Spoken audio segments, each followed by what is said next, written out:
ಅಷ್ಟಲಕ್ಷ್ಮಿಯರು ಅಂತಿದ್ದ ಹಾಗೆ ಪುರಾಣಗಳಲ್ಲಿ ಅಷ್ಟಲಕ್ಷ್ಮಿಯ ಉಲ್ಲೇಖ ಇಲ್ಲ. 1970s ಈಚೆಗೆ ಹೆಚ್ಚು ಇದು ಪ್ರಚಲಿತಕ್ಕೆ ಬಂದಿದ್ದು ಅಂತ. ಕಾನ್ಸೆಪ್ಟ್ ಆಫ್ ಅಷ್ಟಲಕ್ಷ್ಮಿ ಅಂತ ನೀವು ನೋಡಿದ್ರೆ ಅರ್ಲಿ 1970s ನಲ್ಲಿ UV ಶ್ರೀನಿವಾಸ್ ವರದಾಚಾರ್ಯರವರ ಅಷ್ಟಲಕ್ಷ್ಮಿ ಸ್ತೋತ್ರದ ಕಂಪೋಸಿಷನ್ ನಿಂದ ಇದು ಹುಟ್ಕೊಳ್ಳುತ್ತೆ ಅಂತ ಹೇಳಲಾಗುತ್ತೆ. ಕಾರ್ಗತ್ತಲಲ್ಲಿದ್ದಂತಹ ಸಮುದ್ರ ಮಥನದ ಸಮಯ, ಅದು ಏನು ಮಹಾಲಕ್ಷ್ಮಿ ಇನ್ನೇನು ಬರ್ತಾಳೆ ಅನ್ನುವಂಥ ಸಂದರ್ಭಕ್ಕೆ ಇಡೀ ವಾತಾವರಣ, ಅಲ್ಲಿರುವಂಥ ವಾತಾವರಣವೆಲ್ಲ ಚಿನ್ನದ ಬಣ್ಣಕ್ಕಾಗ್ಬಿಡ್ತು. ಅಷ್ಟೈಶ್ವರ್ಯಗಳಲ್ಲಿ ಮಕ್ಕಳು ಒಂದು. ಲಕ್ಷ್ಮಿಯನ್ನು, ಮಹಾಲಕ್ಷ್ಮಿ ಇರುವಂಥ ಸ್ಥಾನವೇ ಶಿವನ ಮುಖ. ಅದಕ್ಕೆ ಅವನಿಗೆ ಶ್ರೀಕಂಠೇಶ್ವರ ಅಂತ ಹೆಸರು. ಶ್ರೀಕಂಠೇಶ್ವರ. ಶ್ರೀ ಅಂದರೆ ಮಹಾಲಕ್ಷ್ಮಿ ಇರುವಂಥದ್ದು. ನಾನು ಆಗಲೇ ಹೇಳಿದ್ನಲ್ಲ, ಶ್ರೀನಿವಾಸನೂ ಅದೇ ಅರ್ಥದಲ್ಲೇ ಬರುತ್ತೆ. ಈ ಅಷ್ಟಲಕ್ಷ್ಮಿಗಳು ಏನಿದ್ದಾರೋ ಅದೆಲ್ಲವೂ ಕೂಡ ಒಂದರಲ್ಲಿ ಕೇಂದ್ರೀಕೃತವಾಗಿರುತ್ತೆ. ಅದೇ ವಿಜಯಲಕ್ಷ್ಮಿ. ಹಯಗ್ರೀವನ ತೊಡೆ ಮೇಲೆ ಯಾರಿದ್ದಾರೋ ಅವರೇ ವಿಜಯಲಕ್ಷ್ಮಿ. ವರಾಹನ ತೊಡೆ ಮೇಲಿದ್ದಾರೋ ಭೂದೇವಿ ಅಂತ ಹೇಳಿದ್ರು ಕೂಡ, ಭೂವಲ್ಲಿ ನಾವಿಷ್ಣು ಪೃಥ್ವೀಪತೆ ಅಂತೇಳಿ ಪೃಥ್ವಿಯ ರೂಪದಲ್ಲಿ, ವಿಷ್ಣುವಿನ ರೂಪದಲ್ಲಿ ಯಾರು ಗೆಲ್ಲಬೇಕು ಅಂತ ಯೋಚನೆ ಮಾಡ್ತಾರೋ ಅವನಿಗೆ ವಿಜಯ ಬೇಕು. ಆ ವಿಜಯಲಕ್ಷ್ಮಿ ಅವಳು. ನಮ್ಮ ಮನೆಗೆ ರಾಮಾನುಜಾಚಾರ್ಯರು ಬಂದು ಅಲ್ಲಿ ಭಿಕ್ಷೆಯನ್ನು ಸ್ವೀಕರಿಸಿ ಅವರೇ ಆರಾಧನೆ ಮಾಡಿದಂತಹ ವರದರಾಜಸ್ವಾಮಿಯನ್ನು ನೀಡಿದ್ದಾರೆ. ಕನಕದಾಸರು ಭೇಟಿ ಮಾಡಬೇಕು ಅಂತೇಳಿ ನಮ್ಮ ಮನೆಗೆ ಬರ್ತಾರೆ. ಕನಕದಾಸರು ಬಂದಿದ್ದಾರೆ. ಅವರ ಕಾಲದಲ್ಲಿ ಆರಾಧನೆ ಮಾಡಿದಂಥ ಮಹಾಲಕ್ಷ್ಮಿ ಇದ್ದಾಳೆ ದೇವಿ. ಆಮೇಲೆ ನಾವು ಯಾವುದೇ ಕಾರ್ಯಕ್ರಮಕ್ಕೆ ಹೋದರೂ ಕೂಡ ನಾನೇನು ಹೆಚ್ಚು ಯಾವ ಕಾರ್ಯಕ್ರಮದಲ್ಲೂ ಈ ವಿಷಯಗಳನ್ನು ಹೇಳಲಿಲ್ಲ. ತಮಗೆ ಗೊತ್ತಿದ್ದರಿಂದ ನಾವು ಈ ವಿಷಯವನ್ನು ಹೇಳ್ತಾ ಇದ್ದೀನಿ. ವಿಷ್ಣು ಜೊತೆಗೆ ಸೇರಿಕೊಂಡ್ರೆ ನಾರಾಯಣ ಯಾವತ್ತೂ ನಿಧಾನನೇ. ಶಿವ ಆದರೆ ಬೇಗ ಕೊಟ್ಬಿಡ್ತಾನೆ ವರನ, ಆದರೆ ವಿಷ್ಣು ಆದರೆ, ನಾರಾಯಣ ಆದರೆ ನಿಧಾನ ಕೊಡೋದು. ಹಾಗಾಗಿ ಮಹಾಲಕ್ಷ್ಮಿಯ ಜೊತೆಗೆ ಸೇರ್ಕೊಂಡ್ಮೇಲೆ ಕೊಟ್ಟರೆ 32 ಕೈಯಲ್ಲಿ ಕೊಡ್ತಾಳೆ. Voice of Bengaluru, Soujanya.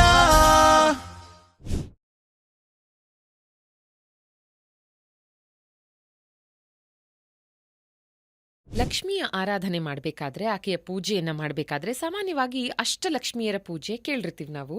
ಆದರೆ ನಿಮಗೆ ಗೊತ್ತಾ, ಅಷ್ಟಲಕ್ಷ್ಮಿಯರು ಅಂತಿದ್ದ ಹಾಗೆ ಪುರಾಣಗಳಲ್ಲಿ ಅಷ್ಟಲಕ್ಷ್ಮಿಯ ಉಲ್ಲೇಖ ಇಲ್ಲ. 1970s ಈಚೆಗೆ ಹೆಚ್ಚು ಇದು ಪ್ರಚಲಿತಕ್ಕೆ ಬಂದಿದ್ದು ಅಂತ. ಅಷ್ಟಲಕ್ಷ್ಮಿಯರು ಅಂತಿದ್ದ ಹಾಗೆ ಆದಿಲಕ್ಷ್ಮಿ, ಧನಲಕ್ಷ್ಮಿ, ಧಾನ್ಯಲಕ್ಷ್ಮಿ, ಗಜಲಕ್ಷ್ಮಿ, ಸಂತಾನಲಕ್ಷ್ಮಿ, ಧೈರ್ಯಲಕ್ಷ್ಮಿ, ವಿಜಯಲಕ್ಷ್ಮಿ, ವಿದ್ಯಾಲಕ್ಷ್ಮಿ. ಇನ್ನು ಭಾರತದಲ್ಲಿ ಇವತ್ತಿನ ದಿನ ಸಾಕಷ್ಟು ದೇವಸ್ಥಾನಗಳು ಅಷ್ಟಲಕ್ಷ್ಮಿಯರನ್ನ ಈ ದೇವಸ್ಥಾನಗಳಲ್ಲಿ ನೋಡಬಹುದು. ಆದರೆ ಮೊಟ್ಟ ಮೊದಲನೇ ಬಾರಿಗೆ ತಮಿಳುನಾಡುವಿನಲ್ಲಿ 1974ನೇ ಇಸವಿಯಲ್ಲಿ ಅಷ್ಟಲಕ್ಷ್ಮಿ ಕೋಯಿಲ್ ಹುಟ್ಕೊಳ್ಳುತ್ತೆ. ಅಲ್ಲಿ ಅಂದರೆ ಈ ದೇವಸ್ಥಾನದಲ್ಲಿ ಲಕ್ಷ್ಮಿಗೆ ಹೆಚ್ಚು ಪ್ರಾಧಾನ್ಯತೆ. ಕ್ಲಾಕ್ ವೈಸ್ ಡೈರೆಕ್ಷನ್ನಲ್ಲಿ 8 ಲಕ್ಷ್ಮಿಯರ ಪ್ರತಿಷ್ಠಾಪನೆಯಾಗಿದ್ದು, ಅದಾದ ನಂತರ ವಿಷ್ಣುವನ್ನು ನಾವಿಲ್ಲಿ ನೋಡಬಹುದು ಲಕ್ಷ್ಮಿಯ ಜೊತೆಗೆ. ಇನ್ನು ಅಷ್ಟಲಕ್ಷ್ಮಿ ಅಂತಿದ್ದ ಹಾಗೆ 1970s ಹೆಚ್ಚು ಪ್ರಚಲಿತಕ್ಕೆ ಬಂದಿದ್ದು ಅಂತ ನಾನು ಹೇಳಿದೆ. ಕಾನ್ಸೆಪ್ಟ್ ಆಫ್ ಅಷ್ಟಲಕ್ಷ್ಮಿ ಅಂತ ನೀವು ನೋಡಿದ್ರೆ ಅರ್ಲಿ 1970s ನಲ್ಲಿ UV ಶ್ರೀನಿವಾಸ್ ವರದಾಚಾರ್ಯರವರ ಅಷ್ಟಲಕ್ಷ್ಮಿ ಸ್ತೋತ್ರದ ಕಂಪೋಸಿಷನ್ ನಿಂದ ಇದು ಹುಟ್ಕೊಳ್ಳುತ್ತೆ ಅಂತ ಹೇಳಲಾಗುತ್ತೆ. ಹಾಗಾಗಿ ಇಷ್ಟೆಲ್ಲ ವಿಷಯಗಳನ್ನು ಅಷ್ಟಲಕ್ಷ್ಮಿಯ ಬಗ್ಗೆ ತಿಳ್ಕೊಂಡಾದ ನಂತರ, ಯಾಕಂದರೆ ಸಾಕಷ್ಟು ಜನ ಸಾಕಷ್ಟು ವಿಷಯಗಳಿಗೆ ಅಷ್ಟಲಕ್ಷ್ಮಿಯನ್ನು ಪೂಜಿಸ್ತಾರಲ್ಲ, ಅಷ್ಟಲಕ್ಷ್ಮಿ ಕಾನ್ಸೆಪ್ಟ್ನ ಬಗ್ಗೆನೇ ನಮ್ಮ ಜೊತೆ ಮಾತಾಡೋದಕ್ಕೆ, ನಮಗೆ ಇದ್ರ ಬಗ್ಗೆ ತಿಳಿಸ್ಕೊಡೋದಕ್ಕೆ ಮೇಲುಕೋಟೆಯ ಸ್ಥಾನಿಕರಾದಂಥ ಶ್ರೀ ಶ್ರೀ ಶ್ರೀನಿವಾಸ ನರಸಿಂಹನ್ ಗುರುಜಿ ಅವರಿದ್ದಾರೆ. ಸರ್ ನಮಸ್ಕಾರ. ಮೊದಲನೇದಾಗಿ ನಮಗಿವತ್ತು ಲಕ್ಷ್ಮಿಯ ಬಗ್ಗೆ ಸಾಕಷ್ಟು ವಿಡಿಯೋಸ್ಗಳಲ್ಲಿ ಮಾತಾಡಿದ್ದೀವಿ ನಾವು. ಅಷ್ಟಲಕ್ಷ್ಮಿ ಅನ್ನೋ ಒಂದು ಬ್ಯೂಟಿಫುಲ್ ಆಗಿರೋ ಕಾನ್ಸೆಪ್ಟ್ನ ಬಗ್ಗೆ ತಿಳಿಸ್ಕೊಡ್ತೀರಾ? ಕರ್ಕಟೇ ಹಸ್ತ ನಕ್ಷತ್ರೇ ಬದರೀನಿಲಯೋದ್ಭವಂ ಅಷ್ಟಾಕ್ಷರ ಪ್ರದಾತಾರಂ ನಾರಾಯಣ ಗುರುಂ ಭಜೇ. ಲಕ್ಷ್ಮಿ ಅಂದ್ರೇ ಮನಸ್ಸಿನಲ್ಲಿ ಏನೋ ಒಂದು ಉಲ್ಲಾಸ. ಕೆಲವರಿಗೆ ಏನಾಗುತ್ತೆ, ಬರೀ ದುಡ್ಡು ಅನ್ನೋದೇ ಲಕ್ಷ್ಮಿ ಅಂತ ಅನ್ಕೊಂಡ್ಬಿಡ್ತಾರೆ. ಹೌದು ಹೌದು. ಹಾಗಾಗಿ ದುಡ್ಡು ಬರುತ್ತೆ, ಲಕ್ಷ್ಮಿದನ್ನು ಕೇಳೋಣ ಅಥವಾ ಲಕ್ಷ್ಮಿ ಸ್ತೋತ್ರವನ್ನು ಹೇಳೋಣ ಹಾಗಂತಲ್ಲ. ಬರೀ ದುಡ್ಡು ಅಂತ ಅರ್ಥ ಅಲ್ಲ. ನಮಗೊಂದು ಸೌಭಾಗ್ಯ ಉಂಟು. ಈ ಕರ್ಮಭೂಮಿ ಮತ್ತು ಭೋಗಭೂಮಿಯ ವ್ಯತ್ಯಾಸಗಳನ್ನು ನಾವು ತಿಳ್ಕೋಬೇಕು. ಅಂದರೆ ಕರ್ಮಭೂಮಿ ಮತ್ತು ಭೋಗಭೂಮಿಯ ವ್ಯತ್ಯಾಸಗಳನ್ನು ತಿಳಿಬೇಕು. ಇದು ಹೇಗಪ್ಪ ಅಂತ ಕೇಳಿದ್ರೆ, ಪ್ರಪಂಚದಾದ್ಯಂತ 100 ದೇಶಗಳಿವೆ. ಆ ದೇಶಕ್ಕೆ ಇಲ್ಲದೇ ಇರುವಂಥ ಒಂದು ಸೌಭಾಗ್ಯ ನಮ್ಮ ಭಾರತಕ್ಕಿದೆ. ಭಾರತದಲ್ಲಿ ಮಾತ್ರ ಕಮಲದ ಹೂವು ಬೆಳೆಯೋದು, ಬೇರೆ ಯಾವ ದೇಶದಲ್ಲಿಯೂ ಕೂಡ ಬೆಳೆಯೋದಿಲ್ಲ. ಈ ಪಾಕಿಸ್ತಾನವಾಗಲಿ, ಬಾಂಗ್ಲಾದೇಶ ಆಗಲಿ, ಮೊದಲೇ ನಾನು ಈ ಮಾತುಗಳನ್ನು ಹೇಳಿದ್ದೆ. ಅಲ್ಲೆಲ್ಲ ಬೈಫರ್ಕೇಟ್ ಆಗೋಕ್ಕಿಂತ ಮುಂಚೆ, ನಮ್ಮ ಭಾರತದಿಂದ ಹೊರತುಪಡಿಸೋದಕ್ಕಿಂತ ಮುಂಚೆ ಅಲ್ಲೆಲ್ಲ ಕಮಲದ ಹೂವು ಬೆಳೀತಾ ಇತ್ತು. ಹ್ಮ್. ಆದರೆ ಅದೆಲ್ಲ ಬೈಫರ್ಕೇಟ್ ಆದಮೇಲೆ ಮಹಾಲಕ್ಷ್ಮಿಯ ಸೂಚಕವಾದಂತಹ ಕಮಲದ ಹೂವು ಬೆಳೆಯೋದು ಭಾರತದಲ್ಲಿ ಮಾತ್ರ. ಮೊದಲು ನಮಗೆ ಇಲ್ಲಿ ಸಿಗುವಂಥದ್ದು ಲಕ್ಷ್ಮಿ ಹೇಗೆ ಅವತಾರವನ್ನು ಮಾಡ್ತಾಳೆ ಅಂದರೆ, ಅವಳು ಸಮುದ್ರ ರಾಜನ ಮಗಳು ಅಂತ ಹೇಳ್ತೀವಿ. ನಾನು ಆಗಲೇ ಹೇಳಿದೆ ನಿಮಗೆ ಈ ಕಾನ್ಸೆಪ್ಟ್ ಹೇಗೆ ಅಂದರೆ, ನಾರಾಯಣ ಅಂದರೆ ನೀರು, ನಾರ ಅಂದರೆ ನೀರು, ಅದನ್ನು ಹೊಂದಿರತಕ್ಕಂಥವನು ನಾರಾಯಣ. ಅವನ ಆತ್ಮದಲ್ಲಿ ಅಂದರೆ ಅವನ ಹೃದಯ ಭಾಗದಲ್ಲಿ ಇರುವಂಥವಳೆ ಮಹಾಲಕ್ಷ್ಮಿ, ಅಂದರೆ ಸಮುದ್ರದಲ್ಲಿ ಒಳಗಿದ್ದಾಳೆ ಅಂತ ಅರ್ಥ. ಸಮುದ್ರ ರಾಜ ಅಂದ ಮೇಲೆ ಅವಳಿಗೊಂದು ಮಗಳು ಅಥವಾ ಹೆಂಡತಿನೋ ಇದ್ದೇ ಇರ್ತಾರೆ.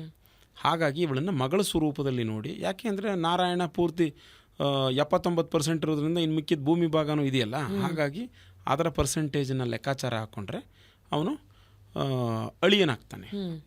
ಹಾಗಾಗಿ ಮಹಾಲಕ್ಷ್ಮಿ ಅವತಾರವಾಗ್ತಾಳೆ. ಈ ಸಮುದ್ರ ಮಥನ ಕಾಲ ನಿಮಗೆ ಚೆನ್ನಾಗಿ ಗೊತ್ತಿರ್ಬೋದು. ದೇವಾನುದೇವತೆಗಳೆಲ್ಲ ಮತ್ತು ರಾಕ್ಷಸರೆಲ್ಲ ಸೇರಿ ಆ ಸಮುದ್ರ ಮಥನವನ್ನು ಮಾಡ್ತಾರೆ. ಆ ಮಥನ ಮಾಡಬೇಕಾದ್ರೆ ಅಷ್ಟ ದ್ರವ್ಯಗಳು ಕೂಡ ಬರ್ತವೆ. ಆ ಸೂಚಕವಾಗಿ ಆನಂತರ ಮಹಾಲಕ್ಷ್ಮಿ ಬರ್ತಾಳೆ. ಉಚ್ಚಶ್ರವಸ್ ಅಂಥೇಳಿ ಕುದುರೆ ಬರುತ್ತೆ, ಐರಾವತ ಬರುತ್ತೆ, ಕುಂಭ ಬರುತ್ತೆ ಅಂದರೆ ಕಲಶ, ಅನಂತ ಅಂದರೆ ಅಮೃತ ಕಲಶ, ಹಿಂಗೆಲ್ಲ ಇರ್ಬೋದು. ಆನಂತರ ಮಂಗಲಕರವಾದಂತಹ ಕಾಮಧೇನು ಬರುತ್ತೆ, ಕಲ್ಪವೃಕ್ಷ ಬರುತ್ತೆ. ಹೀಗೆ ಎಲ್ಲ ವಿಷಯಗಳು ಕೂಡ ಮಹಾಲಕ್ಷ್ಮಿಯ ಹಿಂಭಾಗದಲ್ಲಿ ಅಡಕವಾಗಿರ್ತವೆ. ಅವೆಲ್ಲ ಒಳಗೆ ಅಡಕವಾಗಿರ್ತದೆ. ನೀವೇನೇನೆಲ್ಲ ಹೇಳ್ತೀರೋ ಅದೆಲ್ಲ ಮಹಾಲಕ್ಷ್ಮಿ ಸ್ವರೂಪ. ಒಂದು ಹೆಣ್ಣುಮಗಳನ್ನು ಕೂಡ ಮಹಾಲಕ್ಷ್ಮಿಯ ಸೂಚಕ ಅಂತ ಹೇಳ್ತೀವಿ. ಮನೆ ಒಳಗೆ ಮದುವೆ ಆದ ತಕ್ಷಣ ಕರ್ಕೊಂಡು ಬರುವಾಗ ಹೊಸಲಲ್ಲಿ ಒದ್ದು ಅಂದರೆ ಹೊಸಲಿನ ಸೇರನ್ನ ಒದ್ದಕ್ಕೆ ಕರ್ಕೊಂಡು ಬರ್ತಾರಲ್ವ, ಮಹಾಲಕ್ಷ್ಮಿಯನ್ನು ಕರ್ಕೊಂಡು ಬರ್ತಾ ಇದ್ದೀನಿ ಅಂತ ಹೇಳ್ತಾರಲ್ವ. ಯಾಕೆ ದುರ್ಗಿನ ಕರ್ಕೊಂಬನ್ನಿ ಅಂತ ಹೇಳಿ ನೋಡೋಣ ಅಂದರೆ ಆ ಹೆಸರೇ ಸೂಚಕವಾದಂಥದ್ದು ಶುಭ ಅಂತ ಹೇಳುತ್ತೆ. ಹಾಗಂತ ದುರ್ಗಿ ತಾಯಿ ಶುಭ ಅಲ್ಲ ಅಂತ ನಾನು ಹೇಳ್ತಿಲ್ಲ, ಅದನ್ನು ಕನ್ಫ್ಯೂಸ್ ಆಗಿಬಿಡ್ಬಾರ್ದು. ಇಲ್ಲಿ ಮಹಾಲಕ್ಷ್ಮಿ ಅಂದರೆ ಅಷ್ಟೈಶ್ವರ್ಯಗಳನ್ನು ಕೊಡೋವಂಥವಳು ಅಂತ ಹೇಳಿ ತೋರಿಸೋವಂಥದ್ದು. ಬಂದ ಮೇಲೆ ಯಾರಿದು ಅಂತ ಕೇಳ್ತಾರೆ. ಇಂದ್ರನೇ ಅದನ್ನು ಪಡ್ಕೋಬೇಕಂದ್ರೆ ಏನೇ ಬಂದರೂ ಇಂದ್ರ ಪಡ್ಕೋಬೋದು ಅನ್ನೋದು ಅದರ ಮನಸ್ಸಲ್ಲಿ ಇರ್ತದೆ. ಆವಾಗ ಸಜೆಸ್ಟ್ ಮಾಡ್ತಾರೆ ಪಕ್ಕದಲ್ಲಿರೋರು, ಅದು ಯಾರು ಅಂದ್ಕೊಂಡಿದ್ದೀವಿ, ಇದು ಮಹಾತಾಯಿ, ಅದು ಮಹಾಲಕ್ಷ್ಮಿಯವಳು, ನಾರಾಯಣನ ಸ್ವರೂಪದಲ್ಲಿಯೇ ಇರುವಂಥವಳು, ಅವಳು ಬರ್ತಾ ಇರೋದು ಅಂತಾನೆ. ಹಾಗಾದರೆ ಮಾತಾಯಿ ಸ್ವರೂಪದಲ್ಲಿ ನೋಡ್ತಾರೆ ಆನಂತರ. ಅಂದರೆ ಒಬ್ಬ ರಾಜನಿಗೆ ಯಾವುದೇ ವಿಷಯಗಳಲ್ಲಾಗಲಿ ಅಥವಾ ಆ ಊರಿನ ಯಾವುದೇ ಪ್ರದೇಶಗಳಲ್ಲಾಗಲಿ ನನಗೆ ಸೊತ್ತು ಅಂತ, ನನಗೆ ಅಧಿಕಾರ ಅಂತ ಹೇಳ್ತಾರೆ. ಆಗ ಸಮುದ್ರ ಮಥನದ ಈ ಯಜಮಾನಿಕೆಯನ್ನು ತಗೊಂಡವ್ರು ಯಾರು? ಇಂದ್ರ. ಹಾಗಾಗಿ ಎಲ್ಲ ಅವ್ರಿಗೆ ಅಂತ ಅನ್ಕೊಂಡ್ಬಿಡ್ತಾರೆ. ಹಾಗಾಗಿಯೇ ಈ ಲೋಕಗಳಲ್ಲಿ, ಇಂದ್ರಲೋಕದಲ್ಲಿ ಅಮೃತವನ್ನು ಶೇಖರಿಸಿಡುವಂಥದ್ದು ಅಥವಾ ಎಲ್ಲ ವಿಷಯಗಳನ್ನು, ಐರಾವತ ಇಡುವಂಥದ್ದು, ಉಚ್ಚೈಶ್ರವಸ್ಸು ಇಡುವಂಥದ್ದು, ಕುದುರೆ ಎಲ್ಲವೂ ಅದರಲ್ಲೇ ಇರೋದು, ಇಂದ್ರಲೋಕದಲ್ಲೇ ಇರುವಂಥದ್ದು. ಆ ಇಂದ್ರಲೋಕದಲ್ಲಿ ಪದವಿಯನ್ನು ಇಟ್ಕೊಂಡವರು ಅದನ್ನು ಅಪೇಕ್ಷೆ ಪಡೋದ್ರಲ್ಲಿ ಏನು ತಪ್ಪೇ ಇರಲಿಲ್ಲ. ಯಾಕೆಂದರೆ ಆ ರಾಜ್ಯಕ್ಕೆ ಸೇರಿದಂಥದ್ದು ವಿಷಯ ಅಂತೇಳಿ. ಈ ಸಮುದ್ರ ಮಥನ ಆಗಬೇಕಾದ್ರೆ ಕಾರ್ಗತ್ತಲಲ್ಲಿದ್ದಂತಹ ಸಮುದ್ರ ಮಥನದ ಸಮಯ, ಅದು ಏನು ಮಹಾಲಕ್ಷ್ಮಿ ಇನ್ನೇನು ಬರ್ತಾಳೆ ಅನ್ನುವಂಥ ಸಂದರ್ಭಕ್ಕೆ ಇಡೀ ವಾತಾವರಣ, ಅಲ್ಲಿರುವಂಥ ವಾತಾವರಣವೆಲ್ಲ ಚಿನ್ನದ ಬಣ್ಣಕ್ಕಾಗ್ಬಿಡ್ತು, ಸ್ವರ್ಣಮಯವಾಗಿಬಿಡ್ತದಲ್ಲ. ಅಂತಹ ಒಂದು ಮಹಾಲಕ್ಷ್ಮಿ ಆವಿರ್ಭಾವವಾಯಿತು. ಈ ಆವಿರ್ಭಾವವಾದ ಮೇಲೆ ಅಲ್ಲಿಯೇ ಅಷ್ಟಲಕ್ಷ್ಮಿ ಸ್ವರೂಪದಲ್ಲಿಯೇ ಅವಳಿದ್ದಾಳೆ. ಅಷ್ಟಲಕ್ಷ್ಮಿ ಸ್ವರೂಪದಲ್ಲಿಯೇ ಇದ್ದಾಳೆ. ಯಾರಿಗೆ ಏನು ಬೇಕೋ ಅದನ್ನು ಕೊಡ್ತಾ ಇದ್ದಾಳೆ. ಈಗ ಮಕ್ಕಳಿಲ್ದಿದ್ದವ್ರು ಏನು ಕೇಳ್ತಾರೆ? ತಾಯಿ ನನಗೆ ಮಕ್ಕಳು ಕೊಡಮ್ಮ, ಮಕ್ಕಳು ಕೊಡಮ್ಮ, ಮಕ್ಕಳು ಕೊಡಮ್ಮ. ಅಷ್ಟೈಶ್ವರ್ಯಗಳಲ್ಲಿ ಮಕ್ಕಳು ಒಂದು. ಹಿಂದಿನ ಕಾಲದಲ್ಲೆಲ್ಲ ಒಂದು ಮದುವೆ ಆಗಬೇಕಾದ್ರೆ ಹೆಂಗೆ ಹೇಳ್ತಾ ಇದ್ರು ಅಂದರೆ, 1500 ಹಸುಗಳಿದ್ದರೆ ಅವನು ದೊಡ್ಡ ಶ್ರೀಮಂತ, ಒಂದು 600 ಕುದುರೆ ಇದ್ದರೆ ಅವನೊಂದು ಧೀರ, ಅವನಿಗೊಂದು ಶಕ್ತಿವಂತ, ಅವನು ಒಂದು ಶ್ರೀಮಂತ. ಆನೆಗಳು 100 ಆನೆಗಳಿದ್ದರೆ ಅದೊಂದು ಶ್ರೀಮಂತ. ಈ ರೀತಿ ಯಾವುದೇ ವಸ್ತುಗಳಿದ್ರೂ ಅದು ಮಹಾಲಕ್ಷ್ಮಿಯ ಸೂಚಕ ಮತ್ತು ಸಂಕೇತವಾಗಿತ್ತು.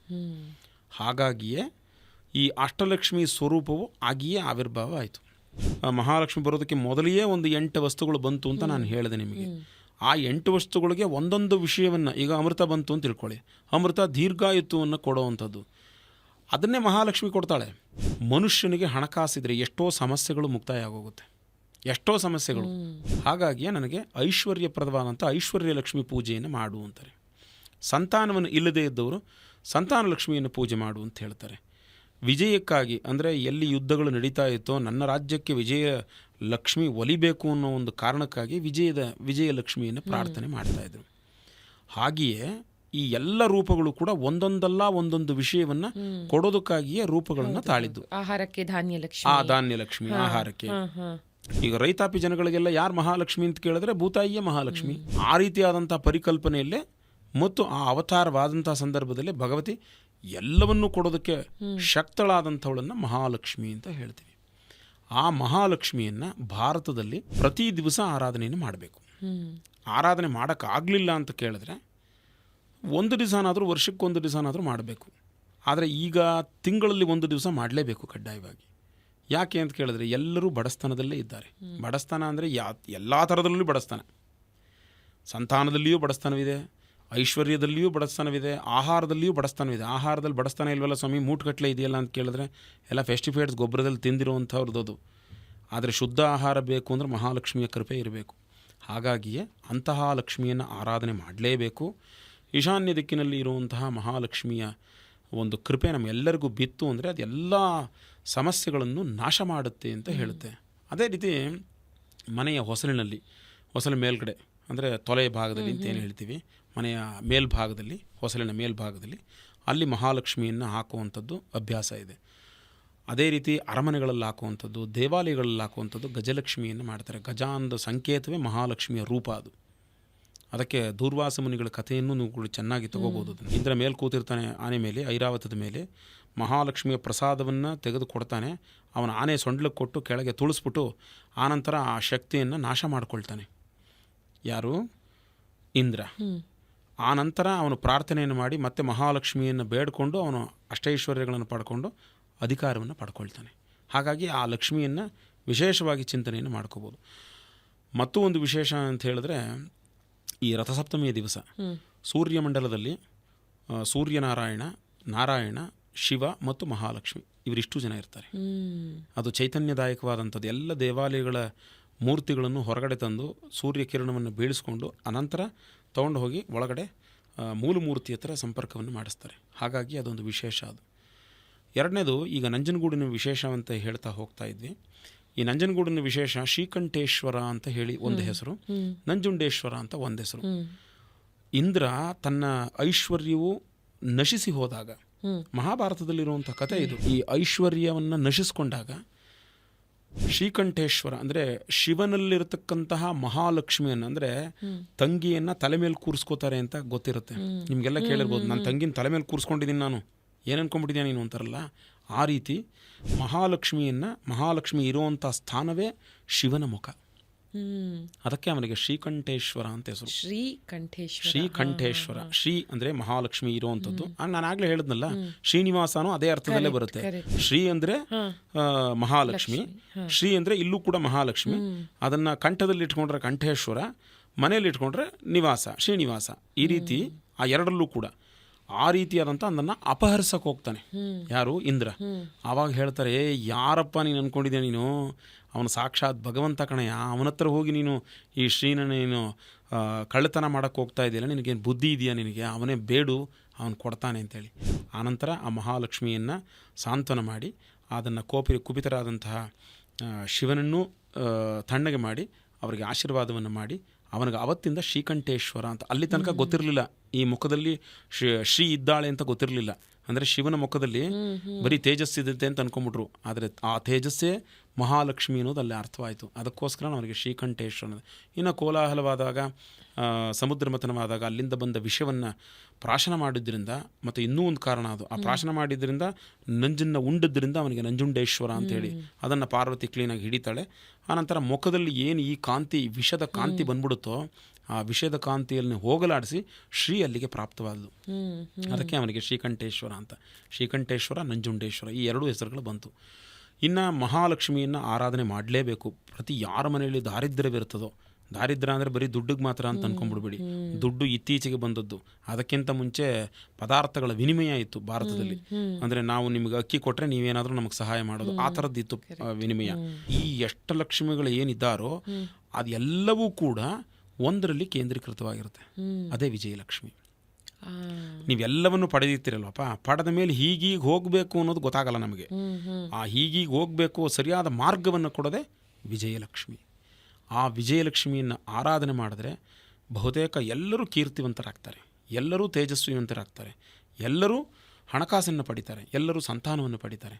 ಈಗ ಉದಾಹರಣೆಗೆ ನರಸಿಂಹಸ್ವಾಮಿ ಬಂದಾಗ ಅವನ ಹೃದಯದಲ್ಲಿದ್ದದ್ದೇ ವಿಜಯಲಕ್ಷ್ಮಿ, ವಾಮನನ ಹೃದಯದಲ್ಲಿದ್ದದ್ದೇ ಮಹಾ ವಿಜಯಲಕ್ಷ್ಮಿ. ಶುಕ್ರಾಚಾರ್ಯರು ಹೇಳ್ತಾರೆ, ಇವನು ಬರ್ತಾ ಇರೋ ನಾರಾಯಣ ಕಣಯ್ಯ ಅಂತ. ಅದಕ್ಕೆ ಬಲಿ ಯೋಚನೆ ಮಾಡ್ತಾನೆ, ಏನು ನಾರಾಯಣನ ಯಾಕಂದರೆ ಅಂದರೆ ಹೆಂಗೆ ಗೊತ್ತಾಗುತ್ತೆ ನಿನಗೆ ಅಂತ. ಅವನು ಪುಟ್ಟದಾಗ ಬಂದು ಆನಂತರ ಜಿಂಕೆ ಚರ್ಮವನ್ನು ಒದಿಸಿ ಹೃದಯದಲ್ಲಿ ಮಹಾಲಕ್ಷ್ಮಿ ಪಳ ಪಳ ಪಳ ಪಳ ಅಂತ ಹೊಳಿತಾ ಇರ್ತಾಳೆ. ಅದನ್ನು ನೋಡಿದ ತಕ್ಷಣ ಅವ್ನು ತೋರಿಸಿ ನೋಡೋಷ್ಟೊತ್ತಿಗೆ ಅವನು ಹಿಂಗೆ ಹೆಂಗೆ ಸೆರೆಗೆ ಹೇಳ್ಕೊಳ್ತಾರೋ ಹಂಗೆ ಕ್ಲೀನಾಗಿ ಹೇಳ್ಕೊಳ್ತಾನೆ. ಆ ಜಿಂಕೆ ಚರ್ಮನ ಮುಚ್ಕೊಂಡ್ಬಿಡ್ತಾನೆ ಅದರೊಳಗೆ. ಹಯಗ್ರೀವನ ತೊಡೆ ಮೇಲೆ ಯಾರಿದ್ದಾರೋ ಅವರೇ ವಿಜಯಲಕ್ಷ್ಮಿ. ವರಾಹನ ತೊಡೆ ಮೇಲಿದ್ದಾರೋ ಭೂದೇವಿ ಅಂತ ಹೇಳಿದ್ರು ಕೂಡ ಭೂವಲ್ಲಿ ನಾವಿಷ್ಣು ಪೃಥ್ವೀಪತೆ ಅಂಥೇಳಿ ಪೃಥ್ವಿಯ ರೂಪದಲ್ಲಿ ವಿಷ್ಣುವಿನ ರೂಪದಲ್ಲಿ ಯಾರು ಗೆಲ್ಲಬೇಕು ಅಂತ ಯೋಚನೆ ಮಾಡ್ತಾರೋ ಅವನಿಗೆ ವಿಜಯ ಬೇಕು. ಆ ವಿಜಯಲಕ್ಷ್ಮಿ ಅವಳು. ಅದಕ್ಕೆ ಭೂರೂಪದಲ್ಲಿಯೂ ಕೂಡ ವಿಜಯಲಕ್ಷ್ಮಿ ಇದ್ದಾಳೆ. ಹಾಗಾಗಿ ನೀವು ಏನೆಲ್ಲ ಪ್ರಾರ್ಥನೆ ಮಾಡ್ತೀರೋ ಅದೆಲ್ಲಕ್ಕೂ ವಿಜಯಲಕ್ಷ್ಮಿಯ ಕೃಪೆ ಬೇಕಾಗತ್ತೆ. ಹಾಗೆಯೇ ಅಷ್ಟಲಕ್ಷ್ಮಿಯರು ಯಾವ್ಯಾವ ಉದ್ದೇಶದಲ್ಲಿ ಇರ್ತೀರೋ, ಅಂದರೆ ತುಂಬ ಫೈಲ್ಸ್ಗಳಿದ್ದಾಗ ನಾವು ನೋಡೋಕ್ಕೆ ಬರಲ್ಲ ಅಲ್ವಾ. ಹಾಗಾಗಿ ಒಂದೊಂದೇ ಫೈಲ್ಸ್ ಕೊಟ್ಟರೆ ಜ್ಞಾಪಕ ಇರುತ್ತೆ ಅನ್ನೋ ಒಂದು ಉದ್ದೇಶದಿಂದ ಈ ಅಷ್ಟಲಕ್ಷ್ಮಿಯರ ಪ್ರಚುರಪಡಿಸಿದ್ರು. ಆದರೆ ಒಂದೇ ಲಕ್ಷ್ಮಿಯಲ್ಲಿ ಮಹಾಲಕ್ಷ್ಮಿಯಲ್ಲಿಯೇ ಅಷ್ಟರೂಪವೂ ಅವಳಲ್ಲಿಯೇ ಇದೆ. ಅನಂತರ ಈ ದೇವಾಲಯಗಳಲ್ಲಿ ಬಿಟ್ಟು ಅಂದರೆ ಮನೆಗಳಲ್ಲಿ ಯಾವ ರೀತಿ ಆರಾಧನೆಯನ್ನು ಮಾಡಿ ಪಡ್ಕೋಬೇಕು ಅಂತ ಹೇಳಿದ್ರೆ 3 ವಿಷಯಗಳಿಂದ ನಿಮಗೆ ಹಣ ಬರದೇ ಇರಂಗೆ ಆಗೋದು. ಒಂದು, ಚಿನ್ನವನ್ನು ಅಡ ಇಟ್ಟರೆ. ಇನ್ನೊಂದು, ಮನೆಯಲ್ಲಿ ಕಸ ತುಂಬಿದರೆ. ಮೂರನೇದು, ಪತ್ನಿಯನ್ನು ನೋಯಿಸಿದ್ರೆ. ನನಗೆ ಈಗಲೂ ನೆನಪಿದೆ ಸರ್, ಮೊದಲನೇ ಬಾರಿ ನಿಮ್ಮನ್ನು ಭೇಟಿ ಮಾಡಿದಾಗ ನೀವು ಒಂದು ವಿಜಯಲಕ್ಷ್ಮಿ ಅಮ್ಮನವರ ಫೋಟೋ ಕೊಟ್ಟಿದ್ರಿ. ನೀವು ಆರಾಧಿಸ್ತೀರಾ ವಿಜಯಲಕ್ಷ್ಮಿ ಅಮ್ಮನವರನ್ನ. ಇವತ್ತಿನ ಎಪಿಸೋಡಲ್ಲಿ ಈ ಅಷ್ಟಲಕ್ಷ್ಮಿಯರ ಬಗ್ಗೆ ನಾವು ಮಾತಾಡಿದ್ವಿ. ಆದರೆ ಈ ಅಷ್ಟಲಕ್ಷ್ಮಿಯರೂ ಒಲಿದಾಗ ಹೇಗಿರುತ್ತೆ, ಇಷ್ಟೂ ಲಕ್ಷ್ಮಿಯರನ್ನು 8 ಲಕ್ಷ್ಮಿಯರನ್ನು ಒಲಿಸ್ಕೋಬೇಕು ಅಂದರೆ ಯಾರನ್ನು ನಾವು ಆರಾಧಿಸಬೇಕು, ಯಾವ ರೀತಿಯಲ್ಲಿ ಆರಾಧಿಸಬೇಕು. ಹಾಗೂ ಕೆಲವೊಂದು ಸಲ ಏನಾಗುತ್ತೆ, ವಿತ್ ಟೈಮ್ ನಮ್ಮ ಕನ್ವೀನಿಯನ್ಸ್ಗೆ ನಮ್ಮ ಅನುಕೂಲಕ್ಕೆ ನಾವು ಕೆಲವೊಂದನ್ನು ಮಾಡ್ಕೊಂಡಿರ್ತೀವಿ. ಇದು ಒಂಥರ ಒಳ್ಳೆಯದ್ದೇ. ನೀವು ಹೇಳ್ದ ಹಾಗೆ ಸಮುದ್ರ ಮಥನದ ಸಮಯದಲ್ಲಿ ಆಚೆ ಬಂದಂಥ ಮಹಾಲಕ್ಷ್ಮಿಯಲ್ಲೇ ಅಷ್ಟಲಕ್ಷ್ಮಿ ಸ್ವರೂಪಗಳಿದ್ದರೂ ಇವತ್ತಿನ ದಿನ ಜನರಿಗೆ ಏನು ಬೇಕೋ ಅದಕ್ಕೆ ಅಂತ ಡೆಡಿಕೇಟೆಡ್ ಆಗಿ ಇರೋ ಲಕ್ಷ್ಮಿಯ ಮೊರೆ ಹೋಗ್ತಾರೆ ಅಲ್ವಾ. ಆದರೆ ನಾವು ಸಾಮಾನ್ಯವಾಗಿ ಲಕ್ಷ್ಮಿಯನ್ನ ಅಂತ ಪೂಜಿಸಿದ್ರೆ, ವಿಜಯಲಕ್ಷ್ಮಿಯನ್ನ ಅಂತ ಪೂಜಿಸಿದ್ರೆ ಈ ಎಲ್ಲವೂ ಸಿಗತ್ತೆ ಅನ್ನೋದು ನಮಗೆ ಅರ್ಥ ಆಯಿತು. 100%. ಈಗ ನೀವು ಕೇಳಿದ್ದು ತುಂಬ ಸಂತೋಷವಾಯಿತು, ಮೈಯೆಲ್ಲ ರೋಮಾಂಚನವಾಗುತ್ತೆ. ಯಾಕೆ ಅಂತ ಕೇಳಿದ್ರೆ, ಅಷ್ಟಲಕ್ಷ್ಮಿಯನ್ನು ಪೂಜೆ ಮಾಡುವಂತಹ ಏನು ಮನಸ್ಸಿದೆ ಅವರೆಲ್ಲರೂ ಕೂಡ ವಿಜಯಲಕ್ಷ್ಮಿಯನ್ನು ಮಾಡಿದ್ರೆ ಸಾಕು. ನಾವು ನಿರಂತರವಾಗಿ ವಿಜಯಲಕ್ಷ್ಮಿಯನ್ನು ಆರಾಧನೆ ಮಾಡ್ತೀವಿ. ಇನ್ನೊಂದು ವಿಶೇಷ ಅಂದರೆ ಮೇಲುಕೋಟೆಯ ದೇವಸ್ಥಾನದಲ್ಲಿ ನಮಗೆ ಲಕ್ಷ್ಮಿ ಅಂಶ ಬರುತ್ತೆ. ಅಂದರೆ ಭಗವಂತ ನೈವೇದ್ಯ ಮಾಡಿದ್ರೆ ದೇವಾಂಶ ಅರ್ಚಕರಿಗೆ ಹೋಗುತ್ತೆ, ನಮಗೆ ಲಕ್ಷ್ಮಿ ಅಂಶ ಬರುತ್ತೆ. ನಮ್ಮ ಸೌಭಾಗ್ಯ ಅದು. ಅದು ನಿರಂತರವಾಗಿ ನಮ್ಮ ಮನೆಗೆ ರಾಮಾನುಜಾಚಾರ್ಯರು ಬಂದು ಅಲ್ಲಿ ಭಿಕ್ಷೆಯನ್ನು ಸ್ವೀಕರಿಸಿ ಅವರೇ ಆರಾಧನೆ ಮಾಡಿದಂತಹ ವರದರಾಜಸ್ವಾಮಿಯನ್ನು ನೀಡಿದ್ದಾರೆ. ಅದಾದ ಮೇಲೆ ಅದನ್ನು ನೋಡಿ 12 ವರ್ಷಗಳ ಕಾಲ ಇದ್ದು ಅವರೇ ಪ್ರಸಾದ ಮಾಡಿದ್ದ ಜಾಗವನ್ನು ಕನಕದಾಸರು ಭೇಟಿ ಮಾಡಬೇಕು ಅಂತೇಳಿ ನಮ್ಮ ಮನೆಗೆ ಬರ್ತಾರೆ. ಕನಕದಾಸರು ಬಂದಿದ್ದಾರೆ. ಅವರ ಕಾಲದಲ್ಲಿ ಆರಾಧನೆ ಮಾಡಿದಂಥ ಮಹಾಲಕ್ಷ್ಮಿ ಇದ್ದಾಳೆ ದೇವಿ, ತುಂಬ ಅಪರೂಪವಾದಂಥ ದೇವಿ. ಮೈಸೂರು ಅರಸರು, ವಿಜಯನಗರ ಅರಸರು ಎಲ್ಲರೂ ಕೂಡ ಅಲ್ಲಿಗೆ ಬಂದಿದ್ದಾರೆ ವಿಷಯ. ಆನಂತರ ವಿಜಯಲಕ್ಷ್ಮಿ, ನಾನು ತುಂಬ ಪ್ರೀತಿಯಿಂದ ಆರಾಧನೆ ಮಾಡುವಂಥ ಮೂರ್ತಿ ವಿಜಯಲಕ್ಷ್ಮಿ. ಅವರು ತಿರುವೇಂದ್ರಪುರಂ ಅಂತೇಳಿ ತಮಿಳುನಾಡಿನ ಒಂದು ದಿವ್ಯ ಕ್ಷೇತ್ರ. ಅಲ್ಲಿ ಗರುಡ ಮಂತ್ರವನ್ನು ಉಪದೇಶ ಮಾಡಿದ ಸ್ಥಳ ಅದು. ವೇದಾಂತ ದೇಶಿಕರ್ ಅಂತೇಳಿ ಅಲ್ಲಿ ನಮ್ಮ ಸ್ವಾಮೀಜಿಗಳು, ರಾಜಗುರುಗಳಾದಂಥ ನಮ್ಮ ಪರಕಾಲ ಸ್ವಾಮೀಜಿಗಳ ಜೊತೆಯಲ್ಲಿ ಹೋದಾಗ ನಮಗೆ ಅನುಗ್ರಹೀತವಾದಂಥ ವಿಜಯಲಕ್ಷ್ಮಿ. ಆ ವಿಜಯಲಕ್ಷ್ಮಿ ಬಂದ ಮೇಲೆ ಬಹುತೇಕ ಎಲ್ಲ ಸಮಸ್ಯೆಗಳು ನಿಂತೋಯ್ತು. ನಮ್ಗೆ ಯಾವ ಆಸೆನೂ ಇಲ್ಲ. ನಾನು ವಾಸ್ತವವಾಗಿ ಹೇಳೋದಾದರೆ ನನಗೆ ಯಾವ ಆಸೆನೂ ಇಲ್ಲ. ಆದರೆ ಆ ಆಸೆಯನ್ನು ಮೀರಿ ಭಗವಂತ ಏನಾದರೂ ಒಂದು ಸಮಾಜಕ್ಕೆ ಕೊಡುಗೆಯನ್ನು ಕೊಡಬೇಕು ಅನ್ನೋದಕ್ಕಾಗಿ ನಿತ್ಯ ಅನ್ನದಾನವನ್ನು ಮಾಡಿಸ್ತಾ ಇದ್ದಾನೆ. ನಮ್ಮ ಶಿಷ್ಯರು ಒಂದು ಗುರುಕುಲವನ್ನು ನಡೆಸ್ತಾ ಇದ್ದೀನಿ, ಒಂದು 30 ವಿದ್ಯಾರ್ಥಿಗಳಿರುವಂಥ ಗುರುಕುಲ. ಆನಂತರ ಗೋಶಾಲೆ ಇದೆ. ಬಂದವರಿಗೆಲ್ಲ ನೀವೇನೇನು ಇಷ್ಟಾರ್ಥಗಳನ್ನು ಕೇಳ್ಕೊಂಡು ಬರ್ತೀರೋ ಅದೆಲ್ಲವೂ ನಿಮಗೆ ಸಿಗುತ್ತೆ ಅಲ್ಲಿ. ಅದೊಂದು ಅಪರೂಪವಾದಂಥ ವಿಜಯಲಕ್ಷ್ಮಿ ನಮ್ಮ ಮನೆಯಲ್ಲಿದ್ದಾರೆ. ಅದೇ ರೀತಿ ಏನೋ ಸಂಕಟಗಳಿರ್ತಾರೆ, ಅವರು ಏನೋ ಮಹಾಲಕ್ಷ್ಮಿಯಿಂದ ನಮಗೆ ಒಳ್ಳೆಯದಾಗಬೇಕು, ಏನಾದರೂ ಒಂದು ಹೋಮ ಮಾಡಿಕೊಡಿ, ಪರಿಹಾರ ಮಾಡಿಕೊಡಿ ಅಂತ ಹೇಳಿದ್ರೆ ಅದನ್ನು ನಾವು ಮಾಡಿದ್ದುಂಟು. ಅದೆಲ್ಲವೂ ಕೂಡ ಒಳ್ಳೆಯದಾಗಿದೆ, ಅವ್ರಿಗೆ ಒಳ್ಳೆಯದಾಗಿದೆ. ಹಾಗಾಗಿ ಅಂತಹ ವಿಜಯಲಕ್ಷ್ಮಿಯ ಸ್ವರೂಪವನ್ನು, ಇನ್ನೊಂದು ವಿಶೇಷ ವಿಜಯಲಕ್ಷ್ಮಿದು ವಿಶೇಷ ಅಂದರೆ ವಾಸ್ತುದೋಷ ಏನಾದರೂ ಇದ್ದರೆ ಕಪ್ಪಕ್ಕೆ ತಿರ್ಕೊಳ್ತಾಳೆ ದೇವಿ. ಅದಕ್ಕೆ ನಾವು ಯಾರನ್ನೂ ಸೇರಿಸೋದಂಥದ್ದು ಕಡಿಮೆ ಅಲ್ಲಿಗೆ. ಆಮೇಲೆ ನಾವು ಯಾವುದೇ ಕಾರ್ಯಕ್ರಮಕ್ಕೆ ಹೋದರೂ ಕೂಡ ನಾನೇನು ಹೆಚ್ಚು ಯಾವ ಕಾರ್ಯಕ್ರಮದಲ್ಲೂ ಈ ವಿಷಯಗಳನ್ನು ಹೇಳಲಿಲ್ಲ. ತಮಗೆ ಗೊತ್ತಿದ್ದರಿಂದ ನಾನು ಈ ವಿಷಯವನ್ನು ಹೇಳ್ತಾ ಇದ್ದೀನಿ. ಹಾಗಾಗಿ ಯಾರೆಲ್ಲ ಏನು ಸಂಕಟ ಅಂತ ಬಂದಿರ್ತಾರೆ ಆ ಸಂಕಟಕ್ಕೆ ಪರಿಹಾರವನ್ನು ವಿಜಯಲಕ್ಷ್ಮಿ ಮಾಡ್ತಾ ಇದ್ದಾಳೆ. ಹಾಗಾಗಿ ಒಂದು ದೊಡ್ಡ ಉಪಕಾರವನ್ನು ತಾಯಿ ಅಲ್ಲಿ ಕುಳಿತು ಮಾಡಿಕೊಡ್ತಾ ಇದ್ದಾಳೆ ಎಲ್ಲರಿಗೂ. ನಮ್ಮಲ್ಲಿ ನಿತ್ಯ ಇನ್ನೊಂದು ವಿಷಯ ಏನು ಗೊತ್ತಾ, ಧರ್ಮಾಚರಣೆಗಳನ್ನು ಮಾಡುವಂಥದ್ದು ವ್ಯಕ್ತಿಯ ಒಂದು ಕರ್ತವ್ಯ. ಆ ಧರ್ಮಾಚರಣೆಗಳನ್ನು ನಮ್ಮಲ್ಲಿ ಮಾಡಿಸ್ತಾ ಇದ್ದಾಳೆ ದೇವಿ. ನಾವು ಬೆಳಗ್ಗೆ ಎದ್ದು ಸ್ನಾನ ಸಂಧ್ಯಾವಂದನೆಗಳನ್ನು ಮಾಡಿ, ಜಪವನ್ನು ಮಾಡಿ, ಅನಂತರ ನಿತ್ಯ ಹೋಮವನ್ನು ಮಾಡಿ, ಅಧ್ಯಾಪನವನ್ನು ಮಾಡಿ, ದಿನಾ ದಾನ ಮಾಡ್ತೀನಿ. ನಾನು ದಿನಾ ದಾನ ಮಾಡ್ತೀನಿ. ದೇವತಾ ಪೂಜೆಯನ್ನು ಮಾಡಿ, ಮಕ್ಕಳಿಗೆ ಪಾಠ ಹೇಳ್ಕೊಡೋದ್ರಿಂದ ಹಿಡಿದು ಎಲ್ಲವನ್ನು ನಾನು ಮಾಡ್ತೀನಿ. ಅಂದರೆ ನಾನು ಅಂದರೆ ದೇವಿ ಮಾಡಿಸ್ತಾಳೆ. ಈ ಮೂಲಕ ತಮಗೊಂದು ವಿಷಯವನ್ನು ಹೇಳ್ತೀನಿ. ಓಂ ವಿಂ ವಿಜಯಲಕ್ಷ್ಮೀ ನಮಃ, ಓಂ ವಿಂ ವಿಜಯಲಕ್ಷ್ಮೀ ನಮಃ. ಈ ಮಂತ್ರವನ್ನು ಹೇಳ್ಕೊಳ್ಳಿ, ಎಲ್ಲ ಸಂಕಟಗಳು ದೂರವಾಗುತ್ತೆ. ವಿಜಯಲಕ್ಷ್ಮಿನ ಒಂದು ಬಾರಿ ಬಂದು ದರ್ಶನವನ್ನು ಮಾಡಿ, ನಿಮಗೆಲ್ಲ ಮಂಗಳವಾಗುತ್ತೆ. ಹಾಗಾಗಿ ತಮ್ಮ ಮೂಲಕ ಒಂದು ವಿಷಯವನ್ನು ಹೇಳೋದಾದರೆ, ವಿಜಯಲಕ್ಷ್ಮಿಯ ಆರಾಧನೆ ಮಾಡದಂಥವರು ಸೋತಿದ್ದ ಇತಿಹಾಸವೇ ಇಲ್ಲ. ನಿಧಾನ ಆಗ್ಬೋದು. ಯಾಕೆ ಅಂದರೆ ವಿಷ್ಣು ಜೊತೆಗೆ ಸೇರಿಕೊಂಡ್ರೆ ನಾರಾಯಣ ಯಾವತ್ತೂ ನಿಧಾನನೇ. ಶಿವ ಆದರೆ ಬೇಗ ಕೊಟ್ಬಿಡ್ತಾನೆ ವರನ, ಆದರೆ ವಿಷ್ಣು ಆದರೆ, ನಾರಾಯಣ ಆದರೆ ನಿಧಾನ ಕೊಡೋದು. ಹಾಗಾಗಿ ಮಹಾಲಕ್ಷ್ಮಿಯ ಜೊತೆಗೆ ಸೇರ್ಕೊಂಡ್ಮೇಲೆ ಕೊಟ್ಟರೆ 32 ಕೈಯಲ್ಲಿ ಕೊಡ್ತಾಳೆ. 32 ಕೈಯಲ್ಲಿ ಕೊಡ್ತಾಳೆ ಕೊಟ್ಟರೆ. ತಗೊಳಕ್ಕೆ ನಮಗೆ 2 ಕೈ ಯೋಗ್ಯತೆ ಇರೋದು. ಹಾಗಾಗಿ ಐಶ್ವರ್ಯ ಅಂತ ನೀವೇನು ಹೇಳ್ತೀರಿ, ವಾಹನ ಆಗ್ಬೋದು, ಧನಕನಕ ಆಗ್ಬೋದು, ವಸ್ತುಗಳಾಗ್ಬೋದು, ಮನೆ ಆಗ್ಬೋದು, ಹೆಣ್ಣುಮಗಳಾಗ್ಬೋದು, ಮಕ್ಕಳಾಗ್ಬೋದು, ಧರ್ಮಾಚರಣೆ ಆಗ್ಬೋದು, ಆರೋಗ್ಯ ಆಗ್ಬೋದು, ಎಲ್ಲವೂ ಕೂಡ ಮಹಾಲಕ್ಷ್ಮಿಯ ಕೃಪೆಯೇ ಇದು. ಆದ್ದರಿಂದ ವರ್ಷಕ್ಕೆ 1 ಬಾರಿಯಾದರೂ ಮಹಾಲಕ್ಷ್ಮಿ ಪೂಜೆಯನ್ನು ಮಾಡಿ ಎಲ್ಲರೂ ಫಲವನ್ನು ಪಡಿಬೇಕು. ಮತ್ತು ಹಾಗೆ ಮೇಲ್ಕೋಟೆಗೆ ಬಂದು ತಾಯಿ ವಿಜಯಲಕ್ಷ್ಮಿಯನ್ನು ದರ್ಶನ ಮಾಡ್ಬೋದು. ಖಂಡಿತ ಸರ್.